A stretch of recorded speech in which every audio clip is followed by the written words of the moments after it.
Okay, yesterday we were talking about sizing the general lighting loads for a service or feeder for a store, and then the homework I send you off for a bank. Well, those loads can be derated depending on what it is. If you have a dwelling, you do the first 3,000 at 100%, 3,000 to 120, 35%, over 120,000 VA, you do it at 25%. Where does this fall? When you start getting over here, you start talking about apartments. So you got an apartment building with one service. You have to size that service for everything that's there. Hospital, same thing. You have power coming in. You got a lot of hospital rooms. You have patient rooms. So again, you can also derate it. Hotels and motels also be derated, and we'll get into that. There's an example in the book, and I'll go over that in a bit. Warehouses, and then it says all others, total VA at 100%. So yesterday in the work we did the store, and in the homework, in the class assignment, I gave you a bank. So that falls under the all others at 100%. At 100%. We have sample problem 12.6 in the book, and it says 250 rooms at 400 square feet, a hotel. Okay, first is you have to find the square footage. So you got 250 rooms at 400 square feet each one. You multiply it, it gives you 100,000. Okay, going back to here. So here's hotels. My multiplier is 2 VA. My multiplier is 2 VA. Back up. I got back into school, so I got my clickers now. I went to school this morning. So we're going to multiply the 100,000 by 2 VA. It gives us 200,000. Well, according to this, is I can derate hotels and motels. Okay, and I'll explain why. Well, in a house, not all the lights are on at the same time. You got an apartment. Guess what? Not everybody's home at the same time. Hospital rooms, they're not always full at the same time, so the lights are on. Same thing with hotels and motels. Guess what? They're not all rented out, or they all are rented out. Not everybody's there on at the same time to turn the lights on at the same time. So that changes. And then warehouse, well, it's a warehouse. It's only maybe lights, not a lot of power and everything to it. But anyway, let's get back to our sample problem here. So it says 0 to 2,000 at 50%. So I get me to 20,000. 20,000 times 50% is 10,000. And then it says 20,000 to 100,000 at 40%. Okay, so that's 80,000. 20 to 100,000 minus 20 is 80. 80 multiplied by 40%, that gives us 32,000. And then everything over 100,000 at 30%. And that's a 30,000 there. I add them down. And my new derating is 72,000 VA. So this is what I would use to size the service. So when we go to size the service, like when we did in the residential class, we made our general lighting load, then we added all our appliance loads. Air conditioning, heating, water heater, receptacles in the kitchen, receptacles in the laundry room, and all these other things. So this is just a sample on the general lighting. So in case you have to, you can derate. So if you fall into a dwelling unit, hospital, hotel rooms or motel, or a warehouse, you can derate. So it makes your service just a little bit smaller. All others, you have to do the lighting at 100%.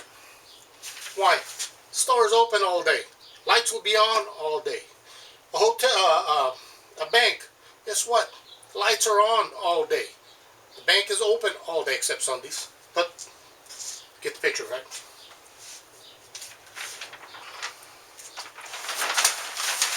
Alright. This is receptacle loads. Let me get my book here.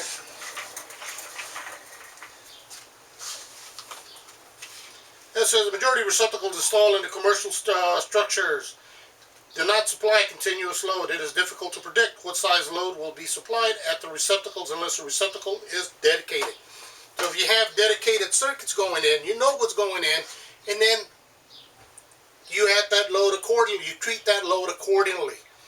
But when we're talking about general loads, what we're talking about, we're just talking about the receptacles in a building. Okay? We don't know what's being plugged in. I got an office area or a store that's 40 by 80, and in that store they're saying, here, I got it up here. They got 12 floor receptacles and 46 wall duplex receptacles. This is what's going in that store. Okay, this is from what we were doing yesterday. And let me take that back. So you have a bank, and in this bank is, in this bank you have this. Okay, so this is the receptacles on the floor, and then you have, because the assignment that I gave was a bank, and I'll send this in an email too. So we're going to add the receptacles, the heating, the air conditioner, the water heater, the blower, and the exhaust fan to that bank. So these are some of the different loads we'd be adding. It says receptacles ampere rating based on the circuit type, individual or multiple. It says when the receptacle load is supplied by individual branch circuit, the receptacle ampere must be equal to or greater than the branch circuit. So I talked about that in the first video on definitions. Okay, receptacle, single receptacle. If I'm using a single receptacle, okay, that's a 15 amp. My biggest breaker on that would be a 15 amp breaker. Okay, on a duplex, I can put it on a 20 because I'm going to take both of them out. I can get 15 out of here and I can get 15 out of here. So always remember that. If you need a 20 amp circuit, then you would add a 20 amp receptacle. You would add a 20 amp receptacle. Receptacles connected. They don't have it up here, but down at the bottom it goes on. It says see figure 12.5, which reflects table 210.21b3. 15 amp receptacles not over 15 amps. Okay, if you got a duplex, that's 2, not 1, that's 2. It's not the whole receptacle at 15, it's each hose outlet that you can get out. So that's just like having 2 sprickets. That's something where water can come out of 2. Okay, duplex receptacles allows 2. 20 amp, 15 or 20. That's what we're talking about the duplex. If it's a 20 amp, if it's a single, then it has to be 20 amp receptacle. 30 amp is 30 amp. They don't make a 40, and then from 30 it jumps to 50. So for a 40 amp it'd be a 40 or a 50, and then for a 50 it would be a 50. You don't put a 30 amp receptacle on a 40 amp breaker. Okay, if you need to use something at 40 amp, you use a 50 amp receptacle and you put a 40 amp breaker, because that's what your overcurrent protection has to be to. And then it goes on, it says, a GFI receptacle can be used as a replacement for an ungrounded receptacle. What is an ungrounded receptacle? An ungrounded receptacle is these little 2 prongs, even though this is for a screwed light bulb. It's the only thing I could find here at home. So if it doesn't have the ground, it has to be a GFI. So if you're changing out an ungrounded receptacle to put in, you don't put in a regular duplex. You don't put in a regular duplex. It's saying you put a GFI in. So you use a GFI receptacle. I had one student argue me, well, how's a GFI going to work if there is no ground? Well, I tried to explain to him. I said, well, a GFI works. It is reading the hot and the neutral. We did that last chapter in grounding. So that GFI is reading the hot and the neutral. So if I got 5 amps on the hot, I should have 5 amps on the neutral. If I don't, or the grounded wire, I'm sorry, the grounded wire, not the neutral. So the grounded wire does not have 5 amps going back, so it has 4.5 amps, because half an amp is going somewhere else. GFI turns off. That's what it's supposed to do, because it's more than 6 milliamps, which is 0.006, 600ths of a milliamp, 600ths of an amp. I'm sorry, 600ths of an amp, 6,000ths of an amp. So that's how GFI works. And that's why you use a GFI. So there is a fault going to ground. All the GFI knows that it went somewhere else and is not coming back on the grounded wire. Okay, don't become the light bulb. A load of 180 VA is assigned to each receptacle, whether it's a single, duplex, or triplex. Even the receptacle is dedicated for a specific device that the actual load is used. Then the actual load is used. So if you have something that is dedicated, so you have equipment going into an area, and it's all dedicated because I got a press machine here, I got this here, I got this here, well, now you have to get each one of them and add them. So that's not part of a receptacle load, but even though it may be just cord and plug connected, okay, you have to add that load because it might be more than 1.5 amp. The other thing is you can use a general load when you do a general lighting on a circuit. Here, I'll give you an example. We were doing that store yesterday, and that's why I'm saying the other one I'm going to add it to the bank. So we're doing the store yesterday, and we said the store was 40 by 80 at 32. Well, what it's saying is I can turn around and add 1 VA to the 3 VA from here. So here it's saying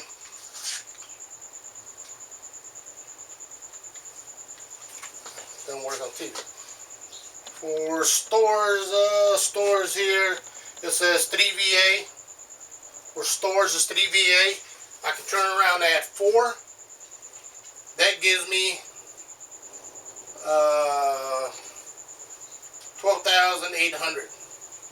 Okay, gives me 12,800. Or let's say I don't want to do that. I don't want to do that. Okay, I can turn around and I can derate my receptacles. So let's say I got that was what.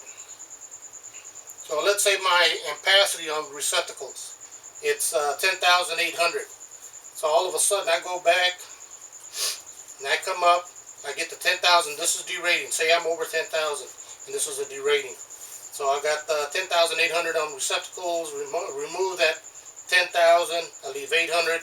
I get the 800 multiplied by 50 to get the derating part. It leaves me 400. I add it here. That's what this 10,400 is all about. But if I do this, then now my general lighting and power for this building is 12,800 instead of the 37,580, because we decided to add the actual load of the lights. We decided to add the actual load of the lights instead of using the square footage. Always remember is, if they know that there's not going to be using, more than 200 amps or more than 150 amps, and we want to keep, okay, fine, we do the math and we use the smallest one possible so we can keep our load and our costs less. It's up to whichever way you want. Okay, so that's one way of doing it. I would have wished that the PowerPoint would have put it in PowerPoint, but it doesn't have it. So at the bottom on page 175, it says the receptacle load can be included with a general lighting load by adding 1 VA to the general lighting load unit found in 22012. However, this method should only be used when the number of receptacle is unknown. So if you don't know how many there are, you can use that. If you know it is, do the receptacle load. Multi-assembly, frequently installed in repair shops, lighting display areas, electronic department stores, and other locations where many outlets are needed. These multi-outlet assemblies is 180 VA for every 5 feet. So it's like that track that I have at school, they're 5 foot long. Okay, so if I have 4 or 5 going in, so each one would be like one receptacle. Okay, because it has like 6 outlets on it every foot or something. Then I was talking, then it goes on, it says, the code allows the overall load to be derated according to table 22044 if the load exceeds 10,000 amps. I took this off too early. And again, that's what this was about. That's what this was about. Okay, never mind this. So the 10,000, I said it was 10,800. So I took away the 10,000 at 100%. What was left over, I used it at 50%. Then I added it back, so my new derating load for the receptacles would be 10,400 instead of the 10,800. That's all that means. So if you got a large receptacle load, and then yes, it comes in good. Again, if you have a dedicated line that you have to use, and then you have dedicated outlets for specific pieces of equipment, and you know what its ampacities are, use that.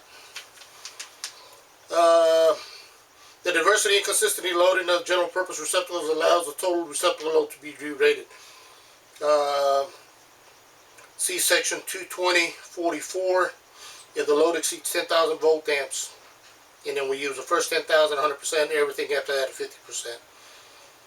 This may not be used to code to dictate the specific appliance cannot be re-rated. So when you have appliances, see section 220.12, 220.44, and table 220.44.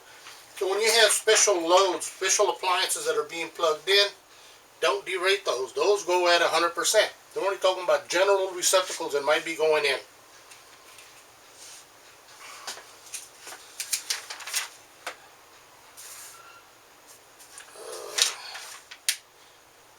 Receptacles going in. How do they get the 180 VA? So if I got 1.5 amp at 120 volts, that's 180 VA. Sample problem 12.7 is talking about how many receptacles you can put on the circuit. You can look at the example. I'm going to tell you the way I was told back in 1978. Maybe it was the old-fashioned way. I kind of like it that way because you're minimizing how many receptacles you have on a circuit. So what I was told, when the way I was taught, was you get 20%. When I was in college, taking electrical classes, you get that 20 amps, you multiply, or 15 amps, same thing, but you get 20 amps, multiply 80% because we shouldn't load a circuit more than 80%, which brings us down to 16. You get that 16 divided by 1.5, that gives me 10.7. Well, I can't put a 0.7, so that means I got 10 receptacles. I got 10 receptacles on a 20 amp breaker.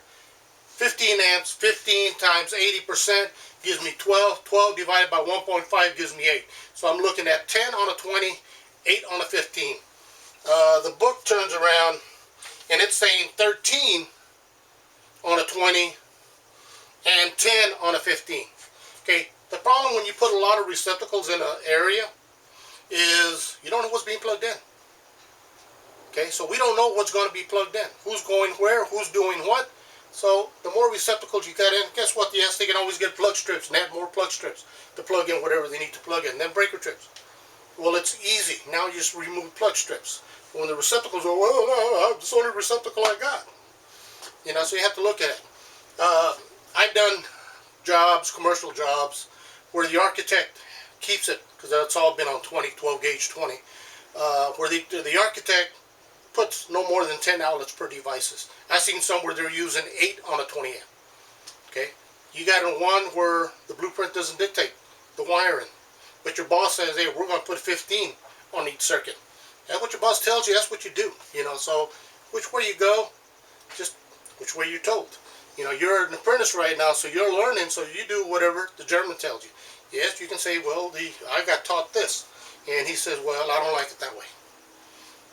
Okay, everybody has their own preference, but that's where that 180 VA comes from.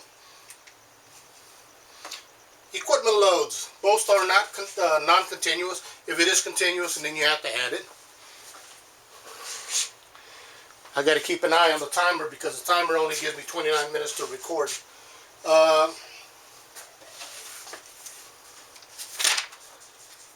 This says equipment loads. With this category, a branch circuit load is has a vast array of equipment such as appliances, water heaters, washer dryers, cooking equipment. Most of these are used for brief periods and are considered non-continuous. Equipment is often hardwired but can also be cord and plug connected to a receptacle. Then it goes on and says branch circuits for appliance loads must have conductors with the ampacity equal to or exceed the ampacity of the appliance. The ampacity of the appliance is marked on the unit by the manufacturer. If the appliance has a motor, the ampacity of the branch circuit conductors must be 125% of the current rating of the motor. Always remember is when you're plugging something in, your wire has to be able to carry that amps. So if I got a load that says 30 amps, and then on the nameplate it says minimal OCPD 35, what does that mean? Well, it means I got to put a 35 amp breaker. Can I put that on number 10 wire? No. Okay, because the code says small conductors 30, 10, 20, 12, 15, unless otherwise stated in the code. So now if you run it to the motor, then yes. But if it's not a motor, it's a piece of equipment, maybe have a motor inside, but it's a piece of equipment, it's already telling you, you got to go by the nameplate. Okay? Kitchen demand factors, section 220-56.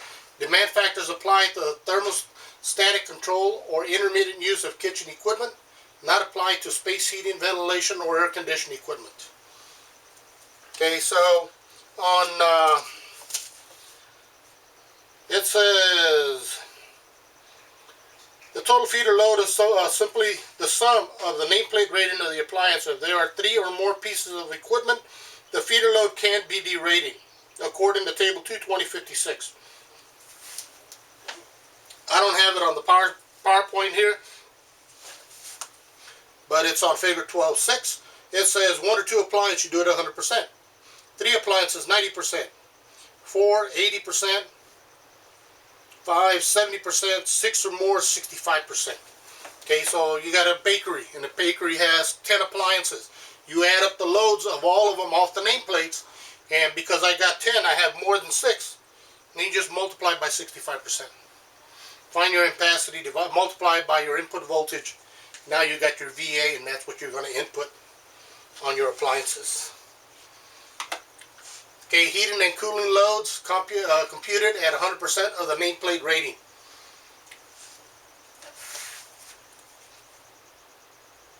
It says regardless of the type of structure, residential, commercial, or industrial, the heating load must be computed at 100% of the nameplate rating of the unit. Depending on the type of heating unit, the branch circuit may require other considerations.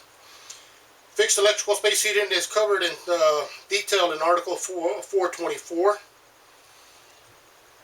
The code also requires a disconnect for heater and motor controller, as well as supplementary overcurrent protection for a fixed electric space heating unit. This disconnect is a safety during maintenance. The disconnect means must be within sight of the unit and must disconnect all components of the heating unit, including any overcurrent protection device, contactors, elements, and motor controllers. So if I got a heating unit with a separate blower, well, when I turn that disconnect off, that heating unit is supposed to go off, and so is the blower.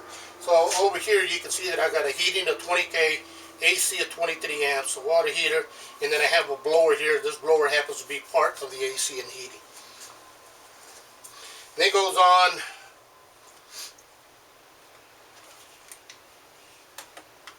It says an air conditioned load unit. So if you have a motor load inside, so the larger branch circuit current rating of the full load current rating. So if you have an air conditioner, because we do have a blower, this blower we're going to get it at 125%, because I'm not giving you any ampacities or anything on it. You go to the code, it's at 240 volts, find the ampacity, multiply by 100. You don't have to do continuous load, so continuous duty, you do by 125%, that's what you add. Same thing with the exhaust fan. So this 240 single phase, I think it's 430, 247 or 248. You all figure it out. And it says if you have an AC unit, if you have 2 motors, here this exhaust fan has nothing to do with the AC and the ventilator. The exhaust fan is something different. Okay, the exhaust fan's in the bathrooms.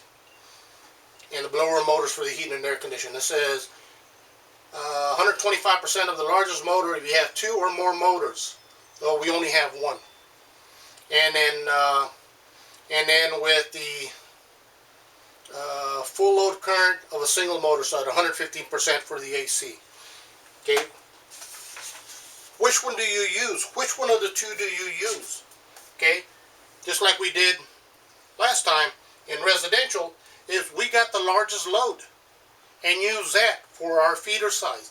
So we got the largest load and use that for our service size. We're going to do the same thing here. My heating is 20K and my air conditioner is 23 amps at 240 volts. Now you got to find the K. Which of the two are bigger? Okay, same thing here. You have to find the blower. The blower gets added at 100%. Well, 125%, I'm sorry, off the thing.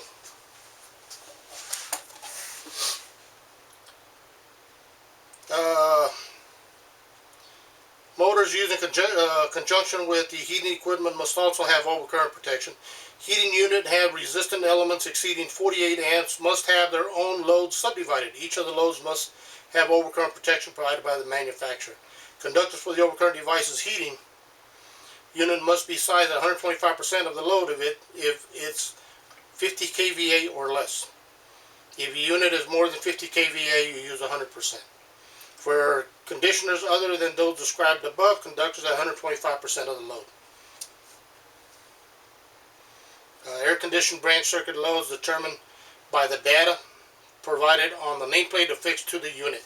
So when we're going to size that for the unit, size the overcurrent protection, size the wire and everything else, get the information off the nameplate, multiply it. Okay, if it's got two or more motors, use 125%. If it's a single one, use 115%.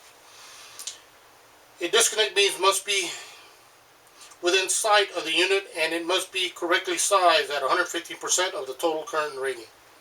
The overcurrent protected device not exceed 175 of the full load current for the branch circuit rating, whichever is larger. This can be increased to 225. The motor will not start or come up to full speed without tripping the overcurrent device. So if you got a motor started somewhere and the motor does not start, and then you can upsize it up. This rating must be converted prior to determine the branch circuit load. Use 432.47 to 432.50 for converting horsepower to amp ratings. Okay, so I will send you information in an email so we can add to the bank the receptacles. So we have some floor receptacles, wall receptacles, we have a heating, air condition, a water heater, and a blower, and the exhaust fan. So and then we're going to start sizing. Don't worry about this over here. There's nothing to do. This is from yesterday. So part of the thing we're doing. I'll zoom the thing on the picture so you can see it. Again, I hope everybody's well.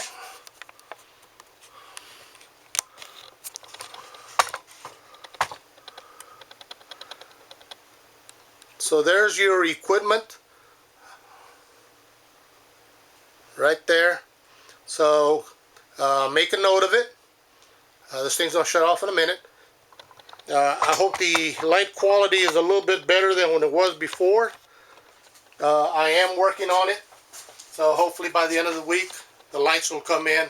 My photography lights will come in and I can set up my little den I have here to try to make it more enjoyable, more easier, more friendly, user-friendly for all of us. I hope you and your family are doing good and safe.